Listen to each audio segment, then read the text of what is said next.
தெளிவு குருவின் திருமேனி காண்டல், தெளிவு குருவின் திருநாமம் செப்பல், தெளிவு குருவின் திருவார்த்தை கேட்டல், தெளிவு குரு ஒரு சிந்தித்தல் தானே.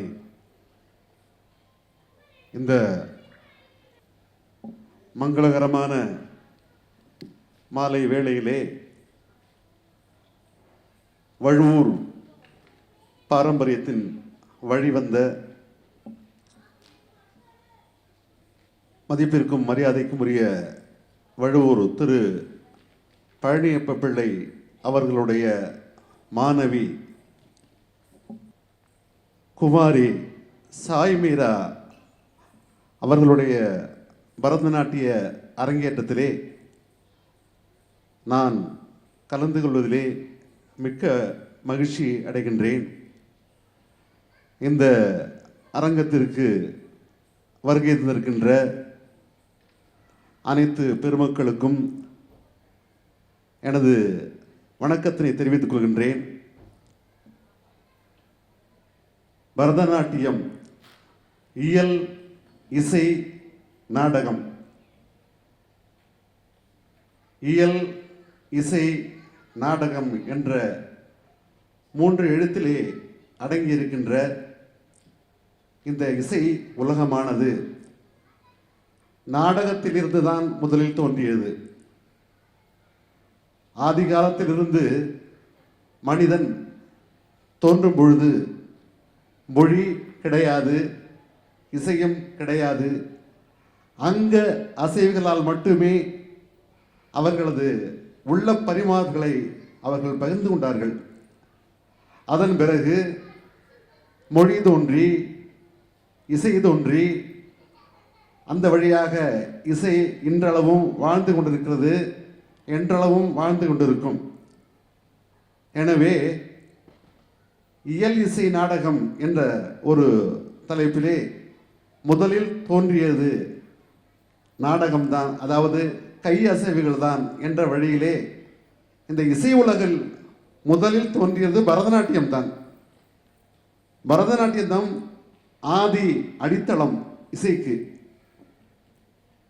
அந்த வழியிலே இந்த பரதநாட்டியம் என்பது சின்ன மேளம் என்ற தலைப்பிலே திருக்கோயில்களில் தனது இசை அர்ப்பணிப்பணி, அதாவது பெரிய மேளம் என்பது நாதஸ்வரம் தவில், சின்ன மேளம் என்பது பரதநாட்டியம். இந்த 2 இசை வடிவங்களும் ஒன்றாக இணைந்து தொன்று தொட்டு திருக்கோயில்களே தனது இசை அர்ப்பணிப்பனை செய்து கொண்டு வந்திருக்கின்றார்கள். அந்த வழியிலே, அந்த வகையிலே இந்த பரதநாட்டியம் என்பது சதிர். ஃபர்ஸ்ட் அதுக்கு பேர் பரதநாட்டியம் கிடையாது, சதிர் தான். சதிர் என்றால் என்ன, பரதநாட்டியம் என்றால் என்ன? சதிர் என்றால் ஆதி காலத்தில் பாடிக்கொண்டே அந்த நாட்டிய பெண்கள் தாரகைகள் மேடையிலே நடனம் ஆடியிருக்கின்றார்கள், அதன் பெயர் சதிர். தற்பொழுது அது பரதநாட்டியமாக மாறிவிட்டது. இந்த பரதநாட்டியத்துக்கு பரம்பரைக்கு மிகப்பெரிய ஒரு பாரம்பரியம் என்னவென்று கேட்டால் வழுவூர் பாரம்பரியம். நான் பல மேடைகளிலே பரதநாட்டிய அரங்கேற்றத்திற்கு செல்லும் பொழுதும் மற்றும் பரதநாட்டிய நிகழ்ச்சிகளுக்கு செல்லும் பொழுதும் என்னை உரையாற்ற சந்தர்ப்பம் கிடைக்கும் நேரங்களில் எல்லாம் நான் வழுவூர் பரம்பரையை பற்றி பேசாமல் இருந்தது கிடையாது. அப்பேற்பட்ட ஒரு மகா பரம்பரை வழுவூர். மதிப்பிற்கும் மரியாதைக்கும் உரிய பத்மஸ்ரீ ராமையா பிள்ளை அவர்கள், அவர்களுக்கு முன் தோன்றிய நாட்டிய மேதைகள் அவர்கள் எல்லாம் இந்த வழுவூர் பரம்பரைக்கு மிகப்பெரிய ஒரு இசை பரதநாட்டிய அடித்தளத்தை ஏற்படுத்தி கொண்டிருக்கின்றார்கள்.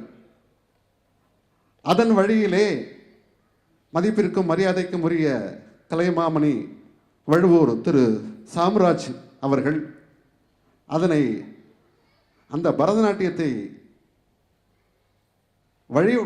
தன்னுடைய தந்தையார் வழியிலே அதை மிகச் சிறப்பாக தனது பரதநாட்டிய இசைப்பணியை மிகச்சிறப்பாக செய்து அந்த பாரம்பரியத்தை தற்பொழுது எந்த அளவிலும் விட்டு கொடுக்காமல் முழு திறமையுடன் தனது மூதாதையர்கள் வழுத்த வழியிலே இன்று இந்த வழுவூர் பரம்பரையின் பெயரினையும் அதனுடைய மகத்துவத்தையும் நாட்டிய திறமையையும் நிலைநாட்டிக் கொண்டிருக்கின்றவர் நமது பழனியப்பன் பிள்ளை அவர்கள், வழுவூர் பழனியப்பன் பிள்ளை அவர்கள்.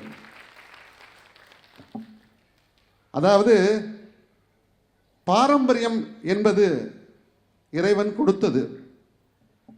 அந்த பாரம்பரியத்தில் தொடர்ந்து வருகின்ற வாரிசுகள் அந்த பாரம்பரியத்தை கட்டி காட்பது என்பது மிகப்பெரிய அரிது. அந்த வகையிலே இன்றைக்கு வழுவூர் பரதநாட்டிய பாரம்பரியத்தை கட்டி காத்து கொண்டிருக்கின்ற மரியாதைக்கும் அன்பிற்கும் உரிய திரு வழுவூர் பழனியப்பன் பிள்ளை அவர்களை நான் மனதார பாராட்டுகின்றேன். ஒரு மாணவியை பரதநாட்டியத்தில் உருவாக்க வேண்டும் என்றால் அது ஒரு சாதாரண காரியம் அல்ல. இன்று இந்த மேடையிலே தனது பரதநாட்டிய திறமையை வெளிக்கொண்டிருக்கின்ற அந்த மாணவி எந்த அளவுக்கு இங்கே தனது திறமையை வெளிக்கொணர்ந்தார் என்பதை அனைவரும் கண்டுகளித்தோம். அதற்கு மூல காரணம் அவர் எவ்வளவு உழைத்திருப்பார் திரு பழனியப்ப பிள்ளை என்பதை நம்ம பார்க்கும் பொழுது அவருடைய உழைப்பு, அவருடைய பரதநாட்டிய திறமை தனது மாணவியின் மூலமாக இங்கே வெளிக்கொணர்ந்திருக்கின்றார். அப்பேற்பட்ட அந்த பரம்பரையிலே வந்த திரு பழனியப்ப பிள்ளை அவர்கள் மென்மேலும் தனது இந்த பரதநாட்டிய துறையிலே ஏராளமான மாணவிகளை உருவாக்க வேண்டும், என்றென்றும் தனது பரம்பரையை அவர் கட்டி காக்க வேண்டும். அதற்கு பிறகு அவரது மகள், இன்னைக்கு இந்த நட்டுவாங்கம் சொன்னதை கேட்டிருப்பீங்க. அந்த பாரம்பரியம் என்பது விட்டு போகாது, அது வழிவழியாக வந்துட்டு இருக்கும். அதுக்கு இறைவன் அனுகிரகம் பண்ணியிருக்கார். நான் அடிக்கடி சொல்லுவேன், அதாவது நம்ம சாம்ராஜ் மாமா அவருக்கு அந்த நட்டுவனார் அப்படின்னா அதனுடைய அழகு தனி. அந்த அந்த பட்டு துண்டை போட்டுக்கிட்டு அப்படி அந்த ஸ்டேஜில் வந்தார்னு வச்சுக்கலேன், அப்படி ஒரு லட்சணம், மகா லட்சணம். அவர் நட்டுவனாருங்கிறதுக்கு ஒரு முழு அந்த வடிவம் திரு சாம்ராஜ் மாமா அவர்கள். நான் நிறைய இடத்துல சொல்லிட்டு இருக்கேன். அது வெறும் ஜதி அவர் சொன்னாங்க, அந்த அழகு, அந்த சின்னது பெருசு, அதெல்லாம் இன்றைக்கி மறக்கவே முடியாது, என்றென்றும் நமது காதுகளில் ஒலித்து கொண்டிருக்கணும். அந்த அளவிலே அவரது புதல்வர் மற்றும் அந்த பாரம்பரியம் இதை கட்டி காத்து கொண்டிருக்கின்றது என்பதை நினைக்கும் பொழுது மிக்க மகிழ்ச்சியாக இருக்கின்றது. எனவே இந்த பரதநாட்டிய அரங்கேற்றம் நிகழ்த்திய இந்த மாணவியின் பெற்றோர்களுக்கு எனது மனமார்ந்த பாராட்டுகளை தெரிவித்துக் கொள்கின்றேன். இசை என்பது இறைவன் கொடுத்தது. அதை நாம் பிரயோகப்படுத்த வேண்டும் என்றால் அதற்கு பரிபூர்ண அனுகிரகம் இறைவன் அளிக்க வேண்டும். மேலும் நாமும் உழைக்க வேண்டும்.